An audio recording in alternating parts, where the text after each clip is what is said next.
try through here. I try through. Hard na ko here. Hard na ko here.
Ja, vi skulle bjóða velkommen til dessa Jærafer, som kanskje synder arbeids enn de fleste Jærafer man vet til at det var 2 personer her. Vi får at byrja vi til fyrsta sangen når det må gå til tog, og at han vil to fylldimmer fyrst og i vøkken framført.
Tu fyllde mer fyrst, ta ui vöggu la, og så ta sneklaie gölven og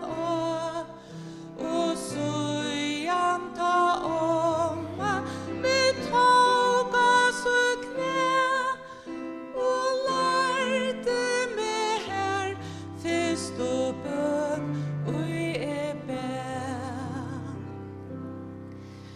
Tu fyllde mer vid, tøyne värjande hånd, ta småbilder lagt hamrar og strån, ta løyve var borstor, fåtor var glad, du stodde oss vel, så vidt snava vår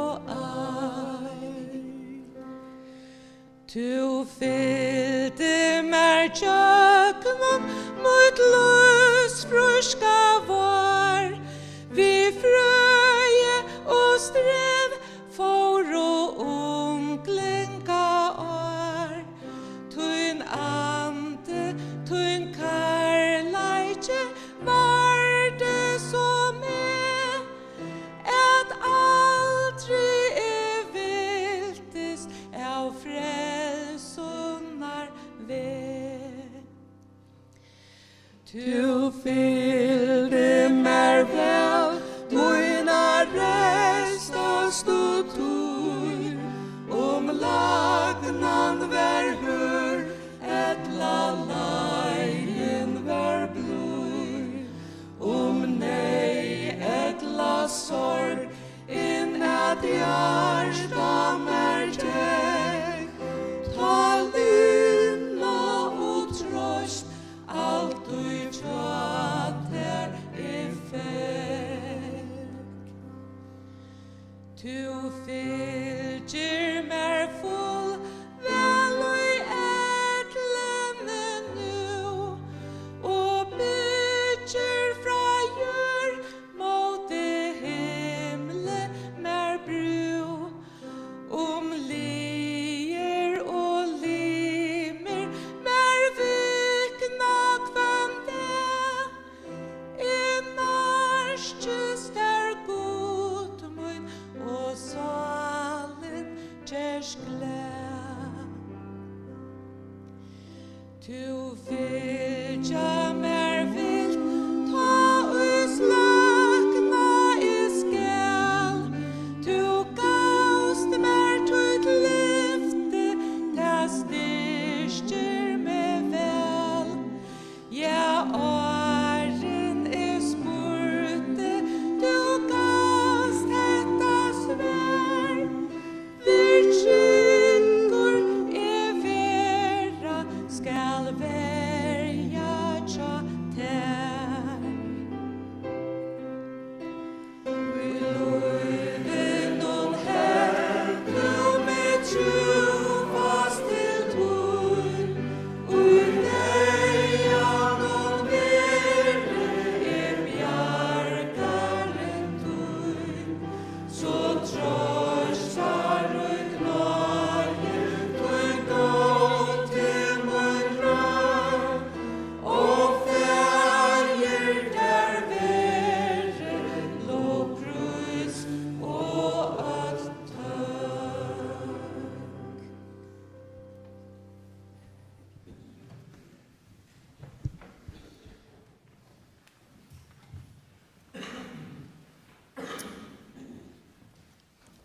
Ja, vi skulle bia.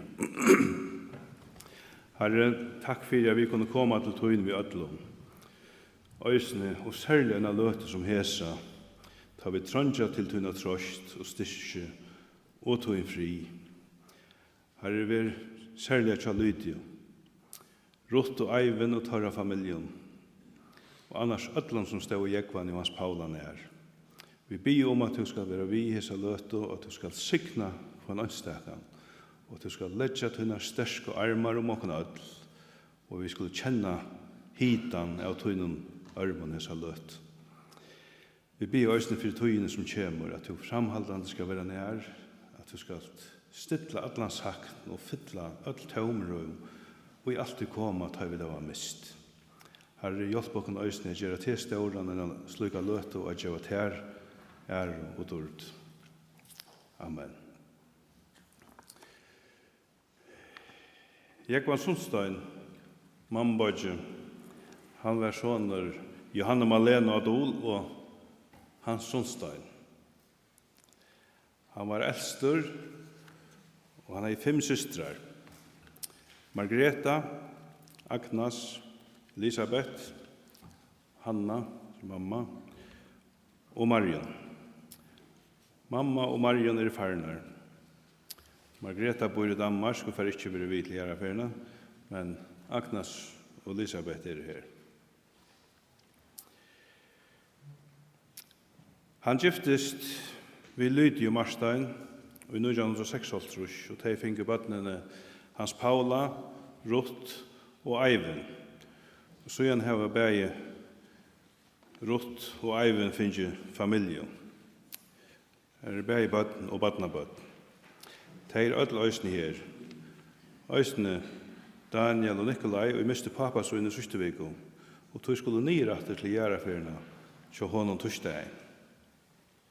Men Lydia, og er 96 år gammel, var det ikke før for å komme vi i Danmark. Da er det godt at hun kan være vi av strøymynskene, sammen med Susanne fra Heimarøkene og i Holbæk. De har gjort et megnar arbeid for begge, Jekvann og Lydia, hans seneste 2 år. Jeg finner å vite imest hva i verste tekka vi fra fløyre, omframt at jeg selv har kjent Jekvann alle mine livet tog. Men det er ikke einfalt å si noe om en megnarmann som Jekvann og sonnen er vært. Det er vanligst å tekka alt vi, tog en løyver og nytt til. Alla mina tog har vi sett opp til Jekvann. Og det er helst øyne tog at mamma, hun sa øyne nekk opp til lansere. Jekvann nådde øyne til her i løyven som best en everska løy til pastor av mennesken nå. Lengt løyv, kone, bøtten i fløyre atterlig, hus og heim, utbygging og godt starv, og om man alt det kom man opp av overste politiske tint.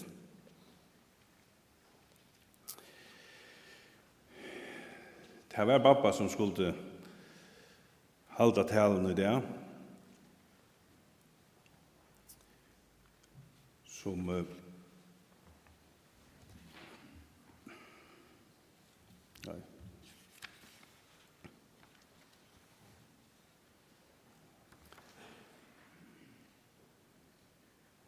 Ta pappa Jekvann døy i 1992, ta for Jekvann øyne hukse om sin egne gjærafer. Han gjør det sånn skriv, så det ettersidende kunne vite hva tankar han gjør det seg om sin egne gjærafer.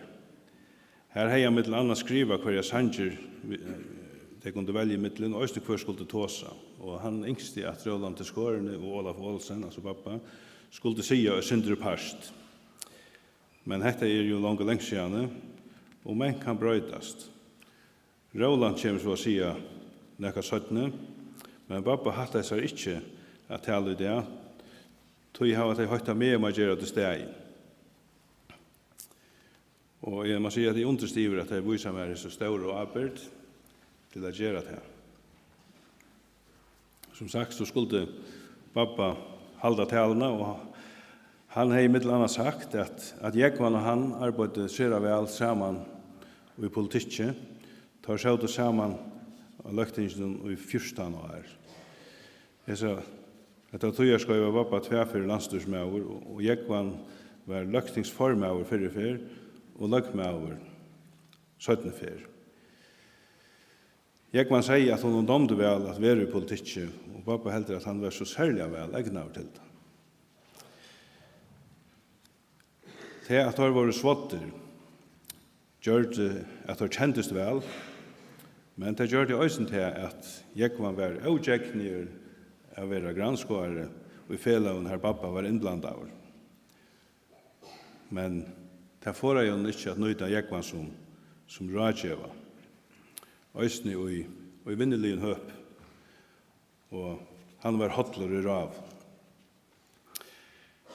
Eivind lyser pappa som ser vel. Så vel at det burde være han som stod her i det. Kanskje vi får han uttala igjen å få minningar årene i at kommelig ikke fløyr. Jekvann hei negv AH-mal. Og åttar av fåbalt. Og fåbalter, det var på 6-3. Halt til det sørste. Han begynte som unger å spela vid på 6-3, og var også førre møster i Jonkler Drønjadvold. Han fyllde vel vi, og også holdt til endan, men han hadde ikke alltid bindende til å være til Atlantisten av Beiro Nerv. Og på 6-3 tappte, ja, men så var det ringt det. Særlig hvis det tappte mot Hag.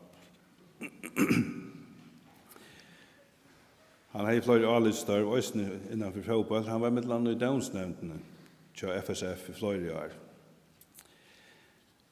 Og han var løggmauer til i førre fink og alt kjøva limaskap i UEFA. Og han var også vid til den minnelige disten i Landskrona. Her som han satt under liene av UEFA fortsatte han til dist. Og heimatra vi, i färjene fra Landskrona, satt han sammen med danska vennjärnen Rikard Møller-Nilsen, som også er veldig hukt. Og gav han helst øysene flere gaur og alt, og da kappingen var Leo, da var det just Danmark som ble mors der. Jeg lykker nevna til at selv var det ofte spaltet fotbollt sammen med Jekvann og Øron. Leiermåten klokkan 8 oppi av høtlen i nabb. Det var mengan stuttliga løtter. Vi bæg eldre mannen og ungen drønj.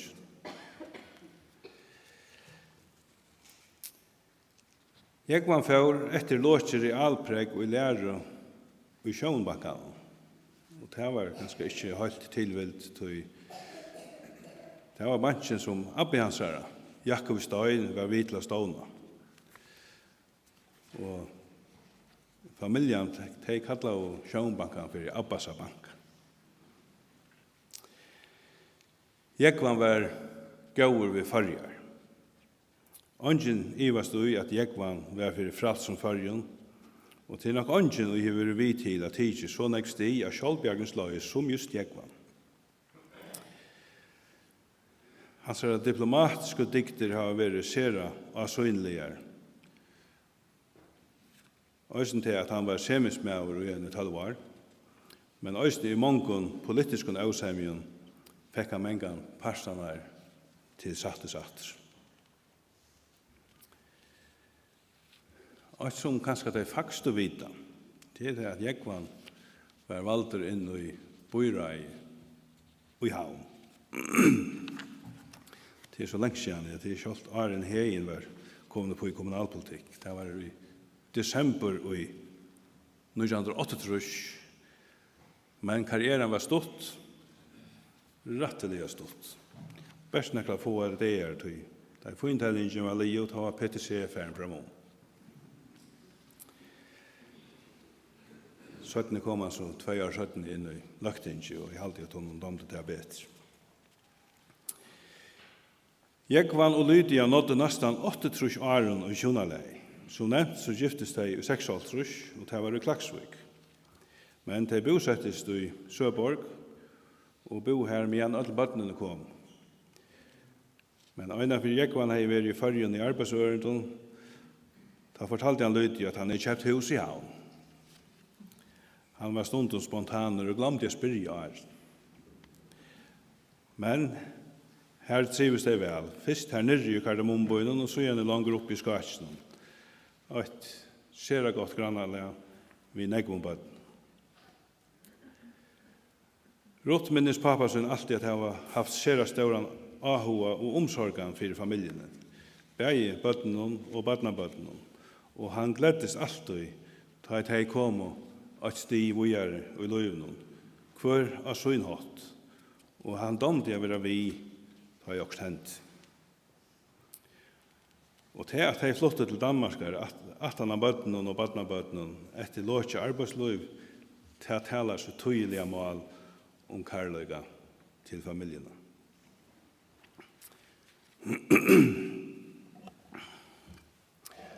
Den personen som jeg var så mest opp til her i løgnen, det var soneren hans Paul. Han var en sånn hetja i egen av jeg var. Tog han vi så noen positiva Lindy hei godkjent sitt brek og gjør det alt for at klare seg selv. Holdt fra bandsbøyne av og holdt til enda. Hans Pauli andades 4 år, og ta var det vitlig gjeraferna, og ta sang i henda sangen til Fanny Crosby, som jeg vet at Hans Pauli domte så vel. Og jeg får røyna synge han nå atter. Ta ui fyrin enda og letje inn i havn, ta sutja skal inn ljósa bjarsta der. Skal kjenna mun frelsara, han evna skal mot navn, bia me velkomna i hin gilda sted. Og i navn leisa glede ta mot eia skoar han, og hans milda smul som lyser møte mer. Og som ta skal takka at hans blåhet yrar han, fire mer at vinna steg oppe her. Jeg skal kjenna,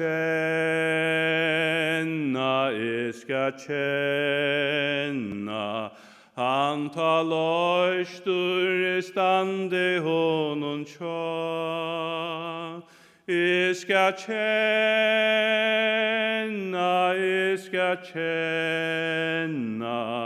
han ta merskene djup og jeg skal sjå. Hine kæru her oppe som tei vøytra møte mer, og så tung hver skilnar stunden her. Nu tei sinja og bia me velkomna oppe her, her som sorg og skrutsk og pøyna ikkje Tjögnum postri og i stjärnon han og i kviton klävon skall, Løya me her ønsken gratur høyras kan. Her som sånguren gjøa skall fra tungun utan tæl, men mer lønngest fram alt at sutja han. Jeg skal kjenna,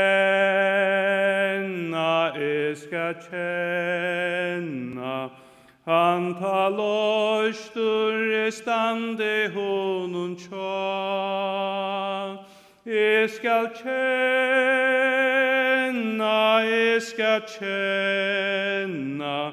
han ta merskene djup og jeg skal sjå. Hans Pauli hei øysen tåsa og synder syna gjerafer er han døy.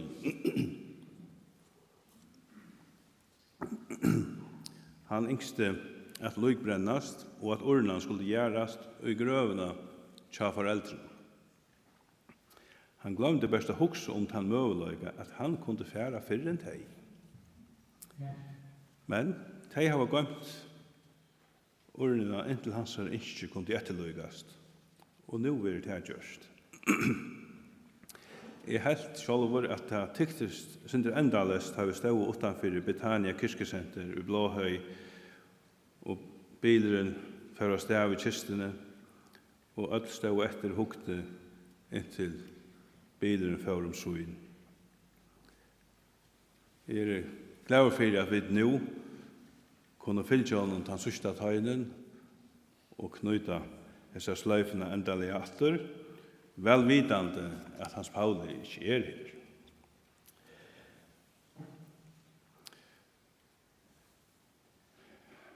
Flere har kanskje lagt merkes gjøre for løsningene, at minneskava kunne letas til jauna. Det er yngste familjen til Jekvan være sønne til vi til å sette jauna av stålen, just i samband med Tarne og i Hans Pauli her i Finchita. Og det er sånn sangleie, så det er skriftsteie som sender av forsøyene her, at Herren er ljøs og frelsa moin, kvann skal i øttast. Så det stender i Salme 128, bare 28, ja. Hvis det var 128, så er det ikke mening det som jeg vil si, men det var 28, ja. Dette verset det hekker i heimen til om og abba på Tingsvennen, og tog det velkjent av alle familiene. Jeg nevner at Esther, hun fortalte meg, hun var så særlig glad for det. Tog det var henne føringer der, 21. Og 21. Det var just dævren da Hans Pauli ble gjerraver. Til å gjøre for Hans Pauli var i Blåhøy. Nå er det Jekvan og Hans Pauli samøynter atter høyma i dårdene, saman i ødlen tøymen som undan er i ferd. Bare tvær vi fotlun førløyk. Negg flere førløykun enn vi der før for at uimynda okkun er i ivalesrui. Det beste er etter så ødlun, og jeg har sett sitt alit av frelsaren Jesus Kristus. Og det er så mengan bedre enn alt her. Og det gode er at vi kunne alt komme her best ved å trykva at Jesus rødde veien for oss. Tøy, og sjåldråtte kommer ånden nekran annan vei enn langur borster.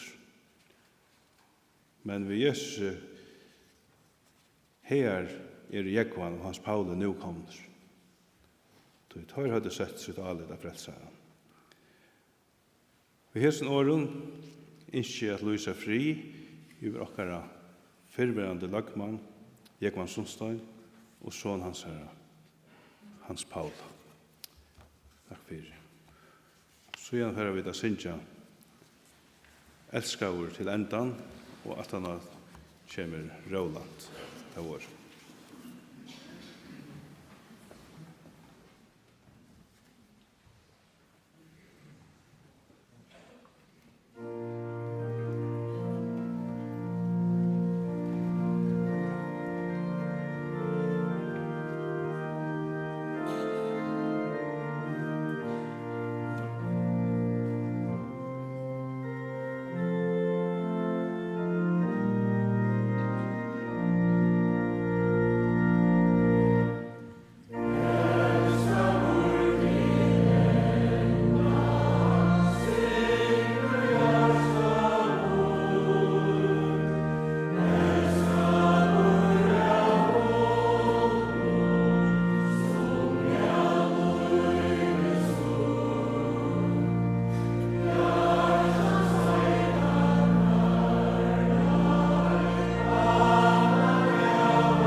Gå Lydia, Eivind, Ruth, systranar Margreta, Agnes og Elisabeth, og alle tykkere familie. Og i det ber vi tykker nokkere innelige samkjensel og helsam, så vi sakna Jekvan og Hans Paula, samme vittikon. Og minnast tar boar vi takksemme og viring. Vi takka tykkun eisene for tykkara oppoffrande omsorgan og trofeste mot pappa og abba og lengabba hesa syste tøyina. Jekvan var ekvilja tilvitavur sina livskås helt fra badni av, og saman omtidje kunne vi sige at tveimon øtjon. Og i samkommunen, mittlen anna her i Ebenezer, og i politikje av løgtinge og i landstyre. Det vil sige av andalige øtjonen og av politiske øtjonen. Han er en greia livskås, begge i heimsins rujtje og i Guds rujtje. Han dodde vel a skilje i middelen hvordan færa skulle eit av hesum bavon øtjon, utan at misbruka sin leiklod. Jeg minnes at han ofta som yngre tog året her i samkomne a bera fram evangeliska bådskapen. Men ta han for opp i politikk, helt han seg atter at i boande fronten i samkomne, for ikke at være akarder, for at misnøyta talere paddelen til egnan politiskan vinning. Korstene helt han av at koma trofast til minnesmålt i Herrans i kvann sunnemorgon. Herran jaunan bær sina takkarbøn fram. Han dodde a sudja månen og at henne i Guds rujtje og i Hamsens rujtje. Det kan sammanberast vi at gjøre mån at i demokratiska trojbøyten og mittlen utinnande, lovgjøvande og dømande valgte, her økjen er jo etskilt. Korstene var harmonier i hans kristne livsaskoan. Her han ikke gikk opp av kompromiss ved sina trygg. Han fylte etferene og hoboren til danska forsettesmåleraherren Paul Hartling, som sier at han førte ikke kristnan politikk, men han førte politikk som kristen. Så politikker er relativer, men kristna tryggven er absolutt. Og til hver harmonier i middelen personlig og trygg Jekvans og hans politikk. Til hørtest til dømes, ta han tok året av tinsje og boi fra at nytt landstyre var skipa vi Jekvan i Kjolvån som løgmann i 1994, vi svaron aron fire framman. Ta sier han hesi år av tingsens rørapadl. Havast öll samt at tøyernar kanskje torførar, og at mong døkk skudj fyrir framman. Så halde jeg vil eie a sudja fram i tøyerna, under tøy forklara va ljøse. Og i alt og vil skuina iver av vånenar, at vilja gjera et godt arbeid. Og han helt av og sier, fyrr, ta i føringar for til utrårar, hvor der venner er synsja, ta der fåre, og der sjunke, ta der kom i atter. Og nå skulle nytt landstyre skipast, og så sier han, nå færa vid, og færa at enda vid taimon åren, som tar platt i synsja. Og så tog han til tver regler, og han sa det ekne utgave, nå flyr jeg til din nåde og giver meg god i vold. Og så sier han, og vid vanta at hei evne skaparen hever givet okkom tjena endamalen. Tog tilfange og i okkara folk og okkara land hever begge natur og rydgjødøm i Kjekvi og landet og til menneskenslige evnene som finnast her av landet. De kunne vi nøyta som ambo til de tjena hesson endamål. Og så ender han.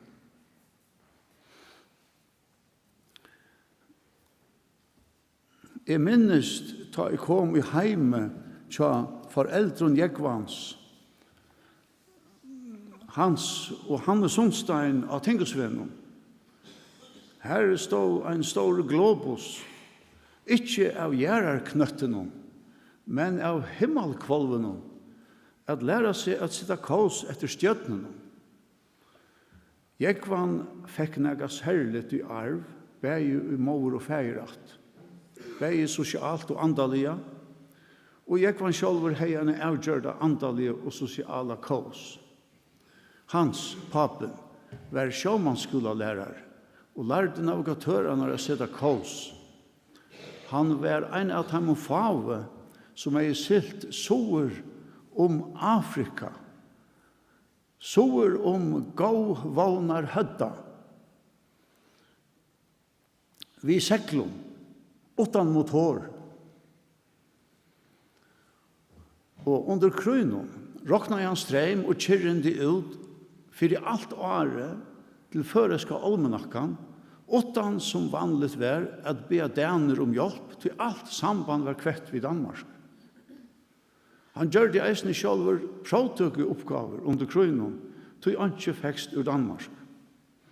Han kjente vel stjøtnehimmelen og då de eisne sitta kås etter stjøtnene. Jekvan fikk så stått i arv en sjølvbjørgnens anda og i heimsens rydg. Men han fikk sannelig eisne en andalig barlast fra foreldrene.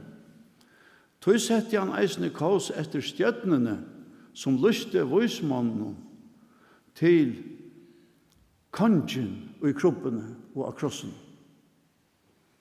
Hans er andalige stjøtna å sette kås etter hver sjølvor Kristus. Ta voismennene sjå stjøtnene, lesa vid at her gleddes om metallige og tar fotle ned og tilbåe og offra og nudja kongen og gaver. Og så skriver Peter apostol at vi hava hitt profetiska året som vi gjør vel i at akta etter, ens og etter ljøse og skøyner av mørkens steg, inntil lyser av deg, og morgonstjøtnan lyser og gjørstun tikkara.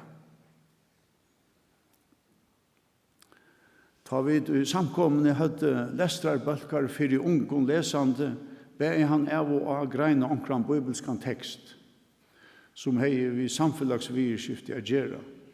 Og han ber okkon alltid nudjar, iviskipa av vinklar og hoksarmer om bibelska teksten. Han var køner i skriften om, tog var han eisne i blævnevntene at tog diktargåa teologiska togariden om lys på veien i Danmark. Saman viser noen ungdomsvine Louis Nielsen. Det var det beste viner. Og jeg kan skrive i sjølver av og av.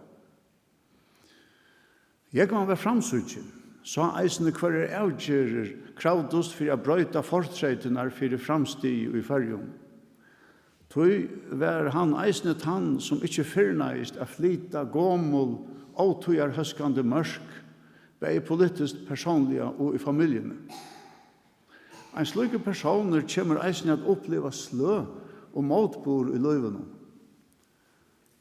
Ta hei han samme hovbor som danske politikeren Sven Auken, som ofte hei vært fyrir politiskare motgångt, og bladde jeg sia, ta nyttar mer ønske, jeg får til hus og sleitja sarene, tog teg jo ødel av ryggen.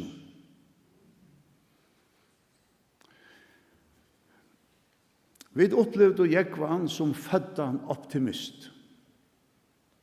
Og som sagt har vært, han var en av forspurter, hva er den største styrke, og han sverre i optimisme, og hva er så den største veikleidje, han sverre i eisen i optimisme.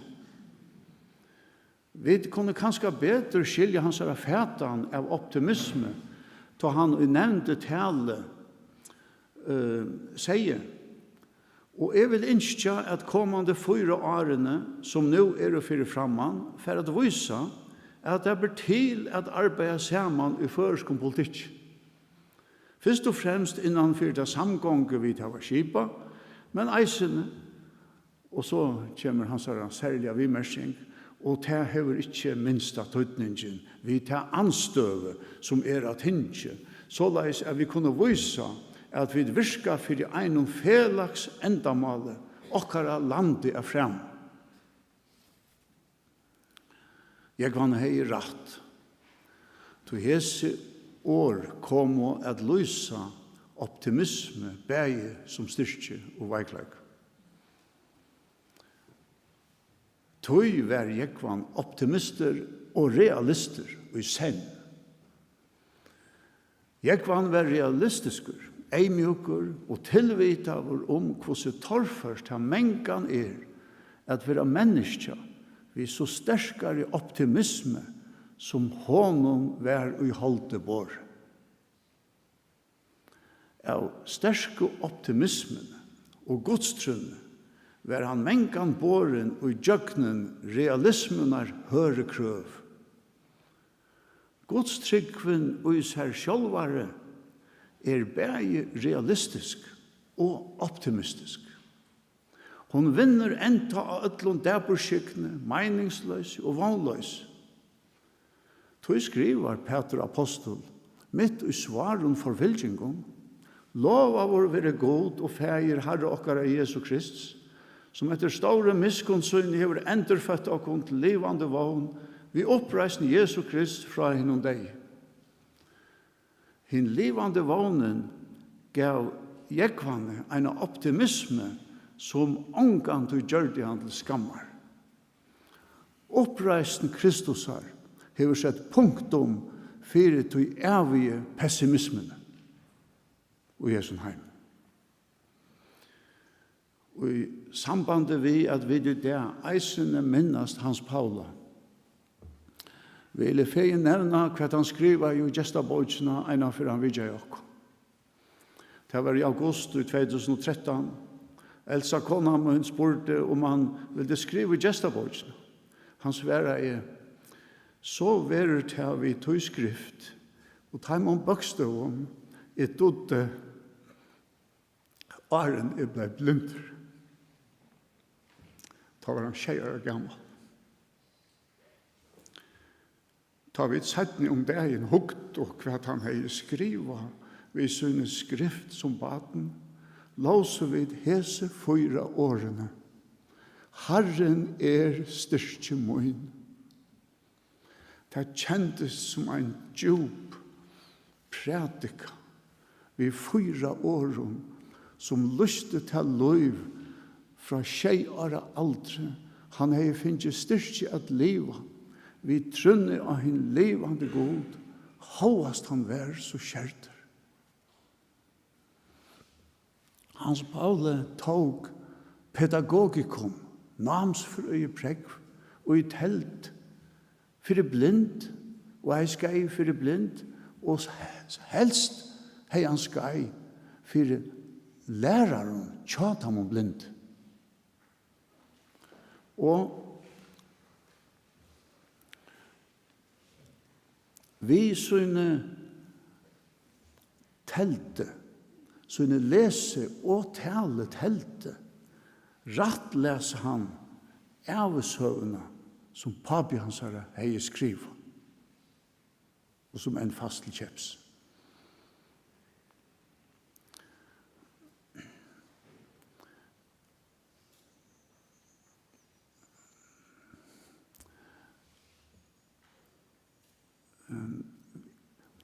Og sjálfs søve søyne skriver jekvann såleis om Hans Paula.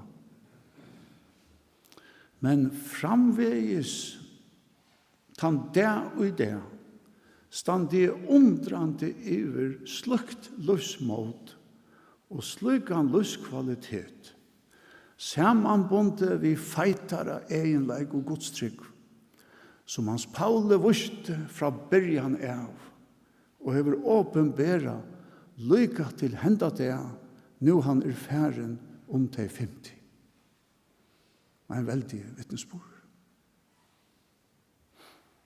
Gåa Lydia, Eivind Ruth, systranar, og öll tykkara familja.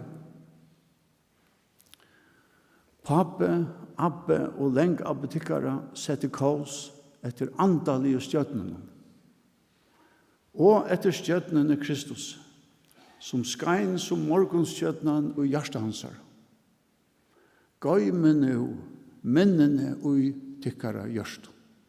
Hugsi deg og livi av dem. Så fyrir hinn bjersta morgonstjøtnen eisen av lys og gjørsten tykkara. Og at lysa som likt fyrir faudon tykkara allan vegin heim og Guds rydj. Lad okkom bia saman. Fægir i himle, vi takka der fyrir Jekvan og hans Paula, fyrir løvtarra, gavurtarra og alt tar gav i okkom. Hjelp okkon öllon som syrg og sakna i det at gøyma minnene tar boar. Trøsta til hansara kære, Lydie, Eivind, Ruth, bøtten og badnabøtten, og syskjen vi gåa anda og året høyne. Og gjør dem om styrke, at gøyma minnene og liva av gåa minnene om ein trofasta mann, feir, verfeir, Abba, leng Abba og Badja. Amen. Nå færa vi at høyra Asbjørn Sundstein, sonen Ruth, sonen Tja Ruth, synja fyrsta ørende av Amazing Grace. Og enskon og bant etter synger kåre resten av føreskon. Og søyan vil kistan båren ut, og Ruth ber urnene, og grøvene verur urnan låra nyer og sett vid søyene av kisten. Og familjan var öllon i erve av Hodlhafnia. De som ikke fer ut i kyrkjegæren velkomne å fære beinleis og i erve. Takk fyrir, Asbjørn, at du vil heira Abba Tvun via Sinja. Tusen takk.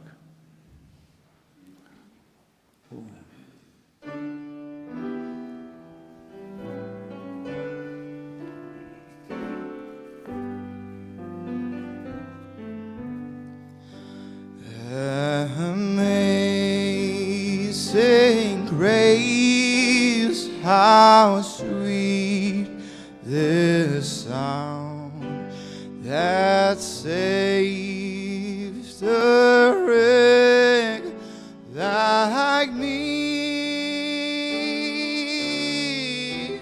I once was lost, but now I'm found, was blind